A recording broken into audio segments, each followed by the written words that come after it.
नमस्कार। प्रकाश middle school की online class में आपका स्वागत है। आज हम करते हैं प्रश्नावली 6.1 का आगे क्वेश्चन नंबर 5। तो जैसा कि अपने क्वेश्चन नंबर 4 का एक प्रतिरूप किया था, उसको हमने हल किया था, उसी प्रकार क्वेश्चन नंबर 5 है। इसमें भी अपने को एक प्रतिरूप दिया है, उसको अवलोकन करके उसको अपने आगे हल करना है। तो हमें देखो प्रतिरूप कैसा दिया, पहले हम इसको देखते हैं कि किस प्रकार का है, ये किस प्रकार आगे क्वेश्चन को हल करना है।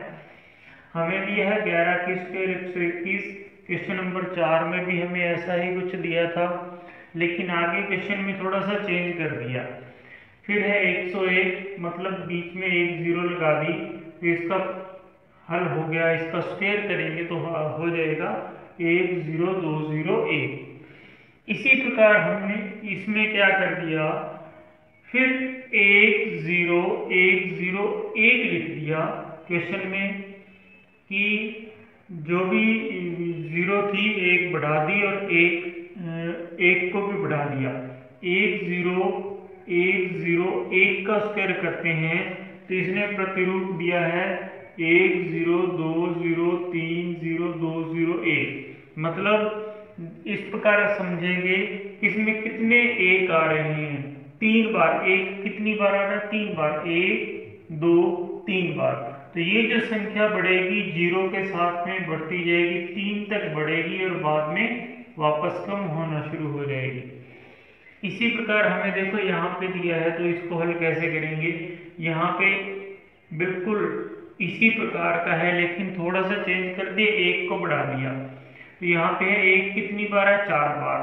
तो हम इसका जो आंसर लिखेंगे, इसका स्क्वायर करने के बाद जो उत्तर आएगा 1020304 तक बढ़ेगा, क्योंकि एक कितनी बार है? 4 बार है। तो ये 4 तक हम बढ़ा देंगे और बाद में इसको वापस कम करते जाएंगे।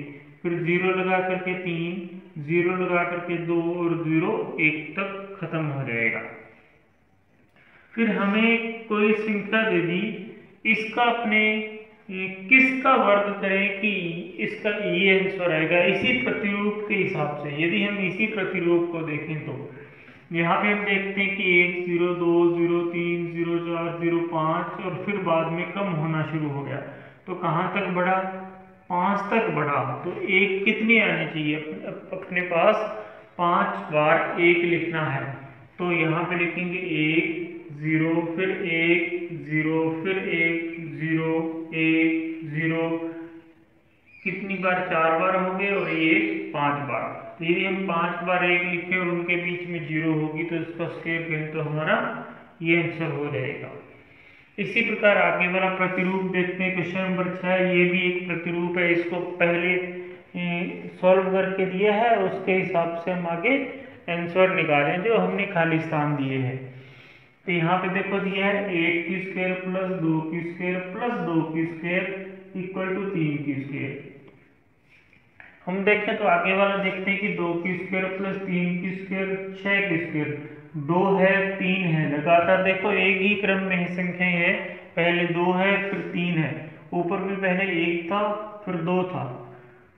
अब ये वाली संख्या इन्होंने कैसे निकाली, ये हमें खाली स्थान में लिखना पड़ेगा। तो पहले ये देखते हैं। तो यहाँ पे देखो यदि देखें 2 है 3 है, 2 और 3 यदि जोड़े तो 5 होता है, 6 नहीं बनता। तो इन्होंने क्या किया, गुणा करके लिखा है संख्या को। 3 को 2 से गुणा करें, 2 को 3 से गुणा करें तो कितना आता है? 6 की स्क्वायर।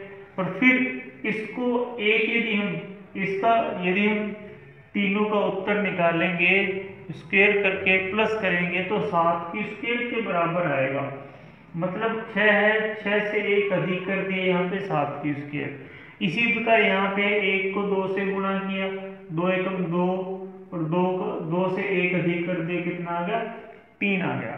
फिर यहाँ पे देखो 3 है, 3 की स्क्वायर प्लस 4 की स्क्वायर, तो 3 चौका 12, यहाँ पे 12 लिख दिया, गुणा किया 3 को 4 से, तो 12 संख्या लिख दी। फिर यहाँ पे है 12 से 1 अधिक 13 की स्क्वायर। इसी प्रकार हम आगे देखें तो यहाँ पे देखो क्या आएगा, 4 की स्क्वायर प्लस 5 की स्क्वायर। यहाँ पे क्या आएगा, यहाँ पे फिल करना है। तो यहाँ पे है 21 की स्क्वायर। हमें पता है कि ये वाली संख्या वो इससे एक अधिक होती है, इस प्रकार भी देख सकते हैं। या यहाँ पे जो संख्या है कि इन दोनों का गुणा करने पर आती है, तो 4 5 20, यहाँ पे हो जाएगा 20 की स्क्वायर और 20 से एक अधिक क्या हो जाएगा 21 की स्क्वायर। इस प्रकार लिख सकते हैं। फिर यहाँ पे लिखेंगे कि यहाँ पे 30 है, तो यहाँ पे और यहाँ पे फिर क्या आएगा, हमें पता है कि जस्ट आगे वाली संख्या का ही स्क्वायर करेंगे हम, उसको जोड़ेंगे। तो 5 की स्क्वायर है तो यहाँ पे आएगी 6 की स्क्वायर। अब चेक करें तो 5 6 का 30, यहाँ पे 30 आ गया। 30 से अधिक यहाँ पे कितना आ जाएगा, एक अधिक 31 की स्क्वायर।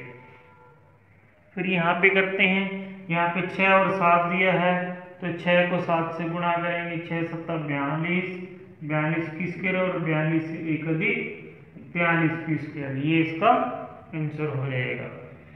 इसी प्रकार अपने क्वेश्चन नंबर 7 करते हैं। तो 7 में देखो ये विषम संख्या दी है। यदि शुरू से लेकर विषम संख्याओं का योग करें तो हम उनका कैसे वर्ग निकाल सकते हैं या उत्तर निकाल सकते हैं, जोड़ के रूप में दिया हो तो 1 3 5 7 9 एक ही क्रम में विषम संख्या दी है। तो विषम संख्या यदि एक ही क्रम में हो, एक से शुरू होकर आगे से आगे विषम संख्या लिखी है एक ही निश्चित क्रम में, तो उनका योग होता है वो जितनी संख्या होती हैं उनका वर्ग। जैसे मान लो यहाँ पे है 1 3 5 7 9, कितनी संख्या होगी 1 2 3 4 5, 5 होगी। तो इस विषम संख्याओं का यदि हम योग निकालें तो ये होगा 5 का स्क्वायर के बराबर होगा। तो 5 का स्क्वायर कितना होता है 25। यदि हम इनको जोड़ेंगे तो ये किसके बराबर आएगा 25 के बराबर आ जाएगा। इसी प्रकार इनको करते हैं तो ये देखो एक ही क्रम में 1 3 5 7 निश्चित क्रम में है, 9 फिर 11 13 15, कोई भी बीच में संख्या छोटी नहीं होनी चाहिए। यहाँ पे 1 2 3 4 5 6 7 8 9 10 होगी, तो इसका उत्तर आएगा 10 की स्क्वायर। तो किसके बराबर हो जाएगा ये 100, 10 का स्क्वायर 100। तो ये इसका टोटल करेंगे तो किसके बराबर होगा 100। तो डायरेक्ट अपने उत्तर ऐसे निकाल सकते हैं। इसी प्रकार इसका आंसर निकालेंगे तो ये कितनी होगी 1 2 3 4 5 6 7 8 9 10 11 12 होगी। तो इसको लिखेंगे 12 का स्क्वायर, और 12 का स्क्वायर होता है 144। ये इसका आंसर है।